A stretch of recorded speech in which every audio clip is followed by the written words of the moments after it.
আমরা সবাই মিলে উসমান মেডিকেল কলেজ হাসপাতালে স্বাস্থ্যসেবা উন্নত করার জন্য কাজ করছি। তো সেটারই অংশ হিসাবে আজকে আসলে আমাদের গণপূর্ত মন্ত্রণালয়ের সম্মানিত সচিব স্যার এখানে আসছিলেন। আমরা সবাই মিলে এখানে মূলত দুটো জিনিস আমরা দেখার চেষ্টা করছি। একটা হলো যে এখানে একটা নতুন ভবন হচ্ছে ক্যান্সার হাসপাতালের জন্য। তো সেটাকে মানে কাজটা কতদূর শেষ হচ্ছে, আরো কতদিন লাগবে, কারণ আমরা জানেন যে এই হাসপাতালটা বেসিক্যালি 500 বেডের হাসপাতাল, পরে 900 উন্নতি করা হয়েছে, কিন্তু রোগী থাকছে প্রতিদিন 2,500 থেকে প্রায় 3,000 মতো।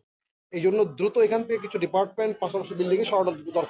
তো মূলত ওই বিল্ডিং এর কাজটাই আসলে কতটুকু এগিয়েছে ওইটা দেখার জন্য স্যার এখানে আসছিলেন, বা হাসপাতাল সার্বিক অবস্থা দেখার জন্য এখানে আসছেন।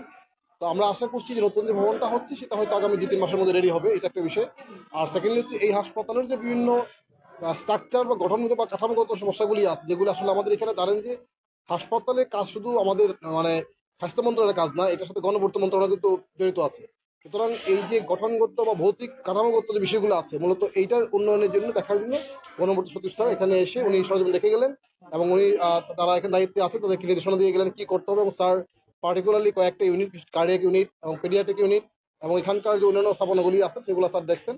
আমরা আশা করছি হয়তো অল্প সময়ের মধ্যে হাসপাতালের সেবার মানটা আরো উন্নত হবে, কারণ এখানে যারা চিকিৎসক নার্স এবং কাজ করছেন মানে তাদেরও বসার মতো কোনো পরিবেশ আসলে নাই, এটা খুবই খারাপ অবস্থা। তো আমরা চেষ্টা করছি সবাই মিলে যাতে তাদেরকে একটা সুন্দর ওয়ার্কিং এনভায়রনমেন্ট দেওয়া যায়, কারণ একজন চিকিৎসক সেবা দিবেন, তো উনি যদি নিজে সুস্থ না থাকেন, নিজে যদি ভালো মতো কাজ করতে না পারেন, এত পেশেন্ট বা অ্যাটেন্ডেন্ট হ্যান্ডেল করা খুব ডিফিকাল্ট।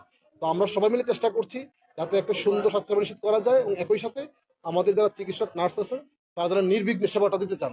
এখানে একটা খুব ভালো দিক হচ্ছে আমাদের যারা চিকিৎসক নার্স এখানে কাজ করছেন তারা কিন্তু অত্যন্ত আন্তরিকতার সাথে চেষ্টা করছেন রোগীদেরকে সেবা দেওয়ার জন্য, যেটা এখন তাদের বিয়ন্ড ক্যাপাসিটি। তারপর আমি চেষ্টা করছি যে তাদেরকে আর কি কি অ্যাঙ্গেল থেকে সহযোগিতা করা যায় যাতে করে তারা সেবাটা আর ভালো দিতে পারে। ধন্যবাদ সবাইকে।